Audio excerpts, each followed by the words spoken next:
శివాయ. ఓం నమ శివాయ. స్వామి ఎక్కడి నుంచి వచ్చారు మీరు? హైదరాబాద్. నేను కమల, మా వారు మధు. మీ పేరు? నా పేరు కమల. మీ హస్బెండ్ పేరు? మధు. కూతురు డాక్టర్ హర్షిక. మా అబ్బాయి లిఖిత్ బయటకున్నాడు. మా కోడలు. ఎన్ని రోజులైంది మీరు వచ్చి? బయలుదేరి వచ్చామండి. 15కి వచ్చినాము. 90,000 దర్శనం చేసుకున్నాము. స్నానం అంతా అయ్యింది. మళ్ళీ ఇక్కడ అక్కడ భైరవుని దర్శనం చేసుకున్నాము.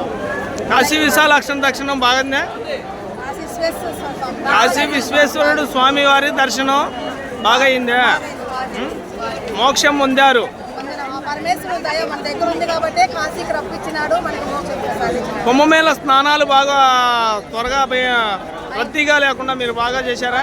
బాగా చేసినాము.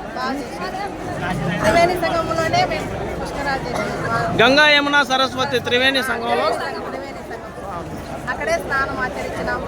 బాగా దర్శనం పోయింది. 144 సంవత్సరాలకు ఒకసారి వచ్చే కుంభమేళ మహాకుంభమేళ అంటున్నారు. మరి ఇంతకుముందు పుష్కరాలలో స్నానాలు చేశారా? అప్పట్లో పుష్కరాలు అంటే గోదావరి పుష్కరాలు చేసినాము. ఇది 145 ఒకసారి వస్తుంది కాబట్టి 144 సంవత్సరాలకి అది మనకు రావాలని వచ్చినాము. ఆ పరమేశ్వర దయ ఉంది కాబట్టి వచ్చినాము. దర్శనం అయ్యింది. 30,000 కూడా దర్శనం చేసుకున్నాం. కాశీ విశ్వేశ్వరుని కూడా దర్శనం చేసుకున్నాం. ఇక నెక్స్ట్ అమ్మవారు వారాహి అమ్మవారిని మన అన్నపూర్ణేశ్వరి దర్శనం చేసుకున్నాం. కాశీ అన్నపూర్ణేశ్వరి మాత దర్శనం చేసుకోవాలని వెళ్తున్నారు.